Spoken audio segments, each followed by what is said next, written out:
Okay, we're going to look at how we set up the Revelator with the microphone plugged in, which is what I'm talking through right now, recording on OBS. I'm going to open up Universal Control. If the Revelator does not show up, which is what happened to me this morning working on this computer that I had not set it up on before, delete your Universal Control and download an updated version of PreSonus Universal Control, and it will have all of the code for the Revelator. You need to set the device mode as multi. You're going to want the options that the Revelator can offer. Then double click Revelator and your mixer will come up. You can have templates already stored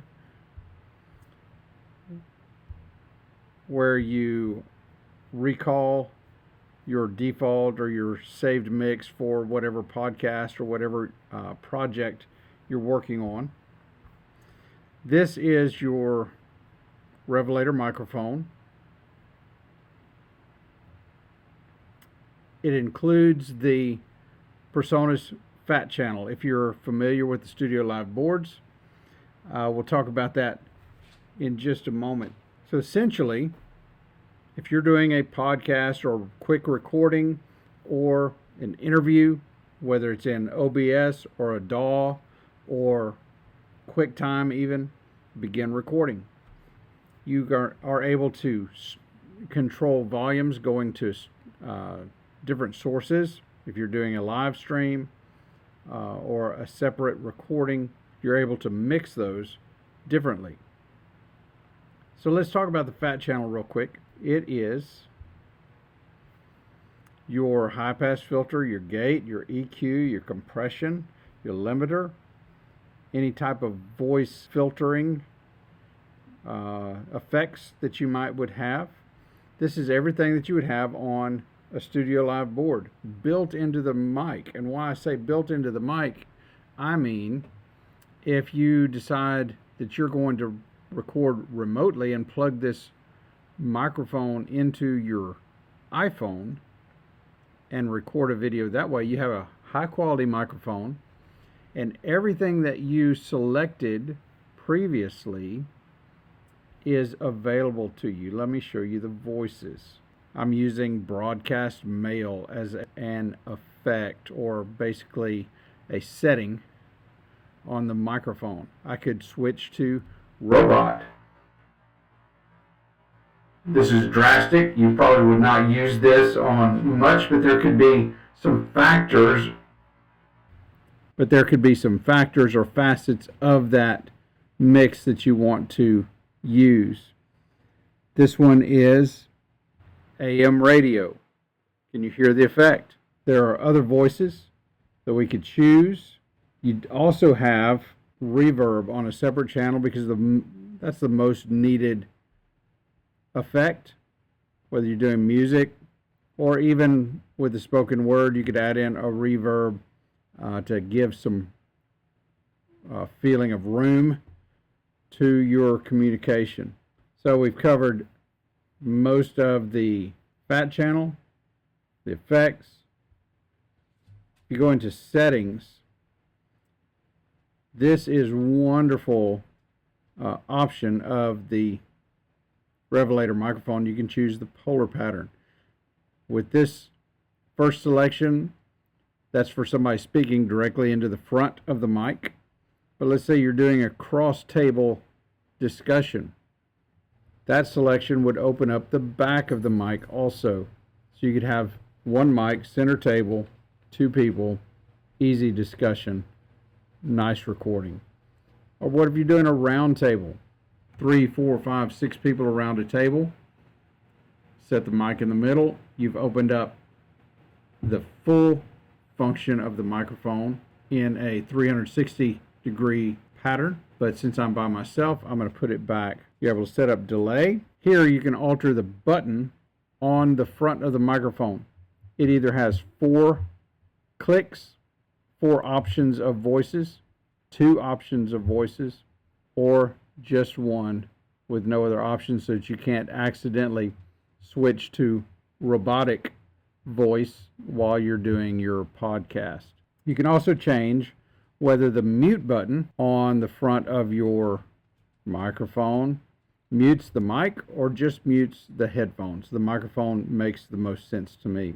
What about these other channels on the mixer? I've got one microphone. There's my microphone channel. What about these other channels? Playback can be bringing in tracks from your Studio One or your DAW. If you're going to play along, sing along to tracks, that can control the main out of those. But let's say you're doing a podcast about podcasts and you need some intro music to set up the beginning of your podcast. Well, you can assign the output of your computer to these virtual channels. So I've downloaded onto iTunes from Ben Sound Online, royalty-free music.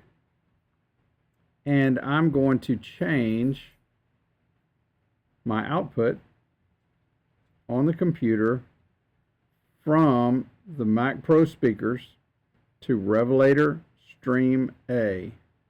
When I change it there, when I play, I'm going to turn that down.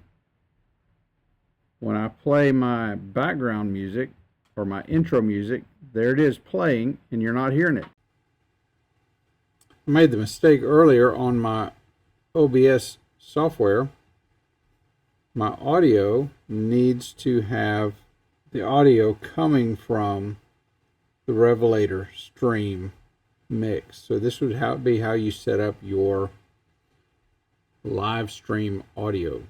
Once you do, you have your microphone turned up. That's what you're listening to. And here is your intro music. 3, 2, 1.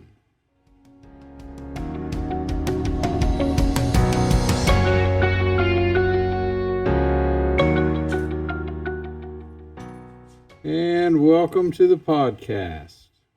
Okay.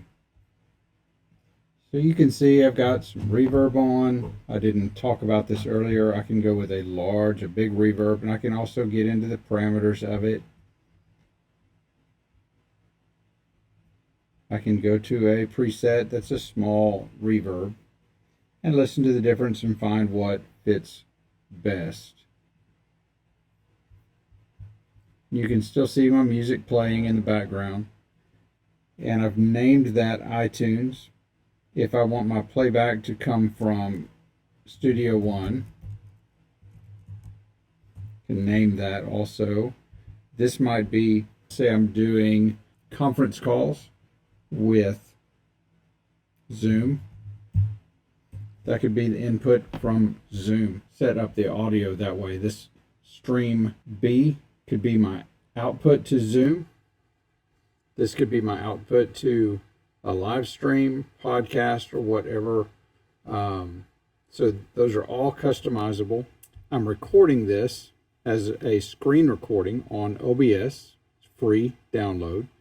You could do it with QuickTime. I find more control with OBS, so it is working really well right now. And we're about to take a look at the Revelator interface. Here I am with the PreSonus Revelator io24. It's got a sturdy casing, 2 inputs. These are XMax, PreSonus XMax preamps. I could be XLR or 1/4 inch. I have access to both my channel 1 and channel 2, where I can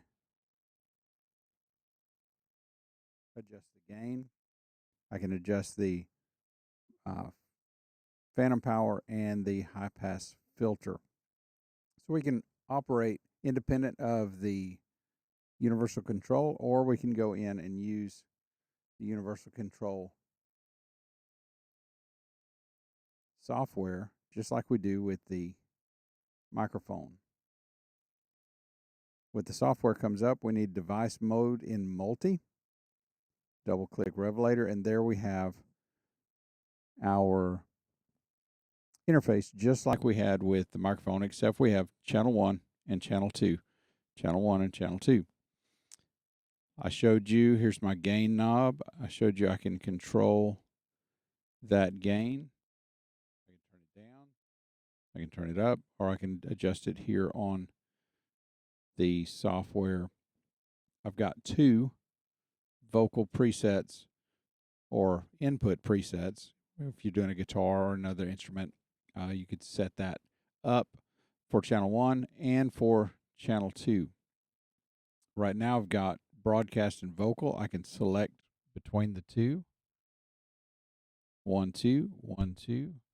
I could change one of those to be an echo, or a vocal input. Easy to change, easy to navigate. The fat channel is there exactly as it was before, or I can adjust my high pass filter gate, compression, my EQ.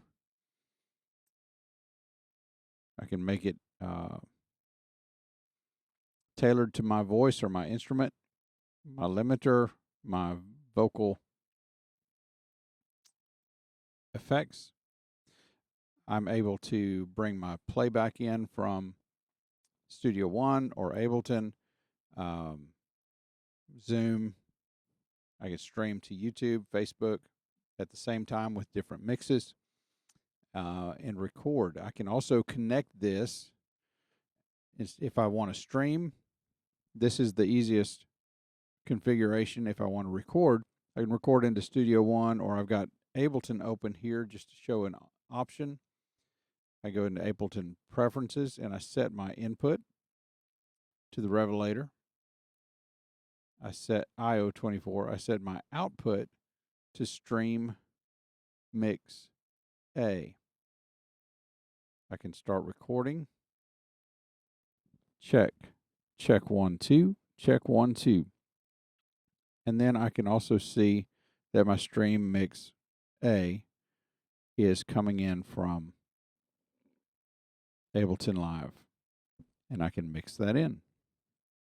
Very simple, super interface for streaming, whether you're streaming a church service or you're streaming a house concert, podcast, interview, or what have you.